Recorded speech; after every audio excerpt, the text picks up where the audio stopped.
Hey.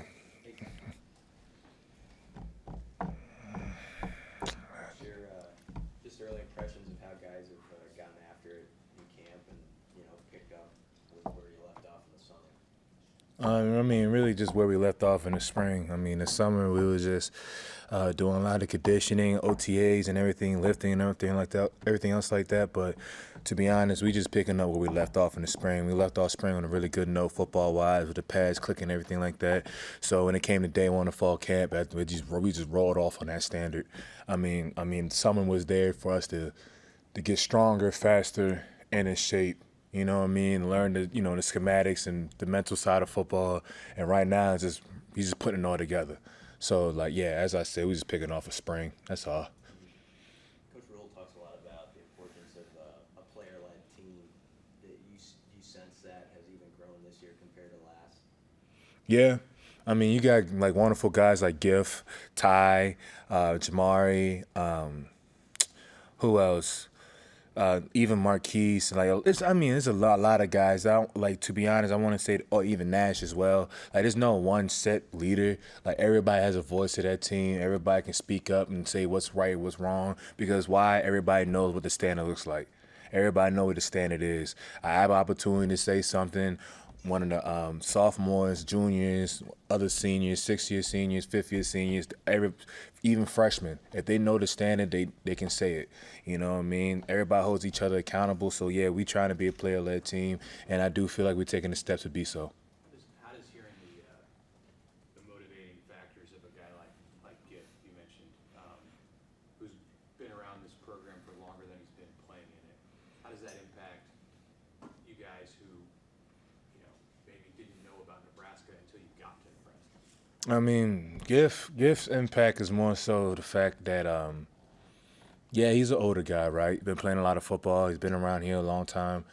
The only way I can say it is Gift's impact on the defense is major. You know what I mean? He's guys is always right on time with things. He knows his assignments, he knows how to execute, and that's the standard. You gotta know your assignment, know your technique, then execute it. And like for me per se, like me looking at Gift, I'm coming into the later years of my college career as well, and I'm trying to, do what I gotta do after. But still looking at Gift, it's more so like I'm looking at him and like he's someone that I want to be, not like a safety or anything like that, but he's someone I want to be as a leader. You know what I mean? He's someone that I admire when he in his work ethic, how he plays, how he talks, how he thinks.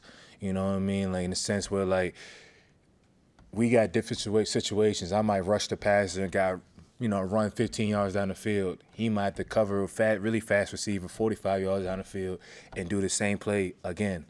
We could always complain about our woes and our falls, but if we just sit there and realize we both got our own weight on our own shoulders and we can both handle it and carry it very well, and understand our importance to the defense, that's where we can go really far. So that's how I really look at Gift. In my own perspective, that's how I look at Gift. But I just know Gift is a really, really important leader on our defense. Talk about all these fifth and sixth year guys back on the team in general. Why are so many people coming back, yourself included, when you could have moved on or whatever? Why are so many guys back? I wasn't gonna move on regardless, but anywho, I just want to like those guys who came back. I really feel like they just knew what was going to come of being here in the second year.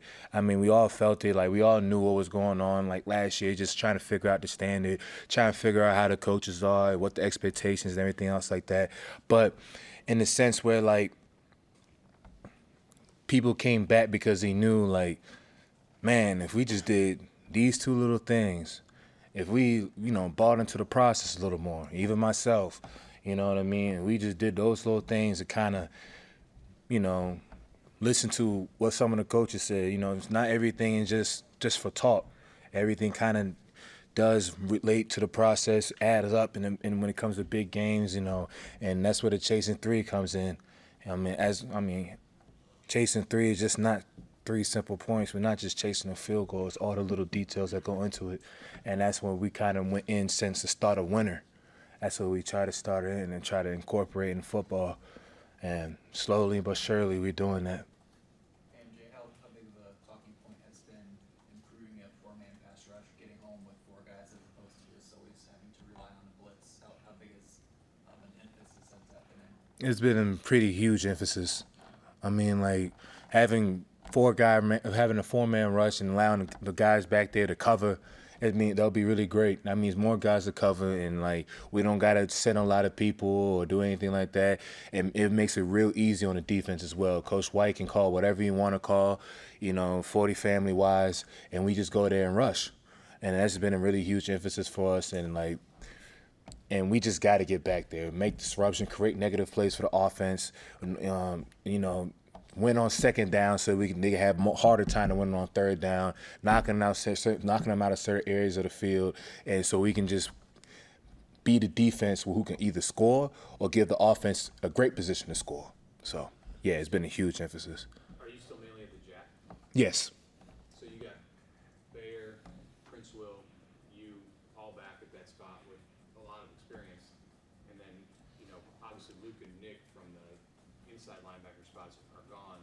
How do you see the distribution of experience among the linebackers working out, or how has it so far early in camp? Okay, so in the Jack room, it's me, Prince Will, Jordan Ochoa, Willis McGahee, the fourth,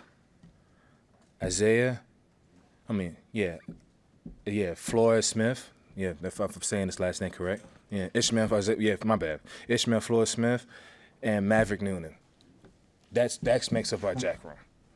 And you talking about Makai and Luke and Nick. I mean, Luke and Nick left the standard here. That's the thing. They left the standard here in the linebacker room, how things are done and everything else like that. But personally in the Jack room, we just have a wonderful coach who's just Jack Potenza. He's been creating the plan for us for the win, ever since the winter, honestly. So like when it comes to experience and everything like that,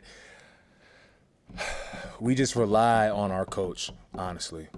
I rely on my previous experience. Prince Will relies on our previous experience. But all the other names I just mentioned, they still trying to develop within the college football game.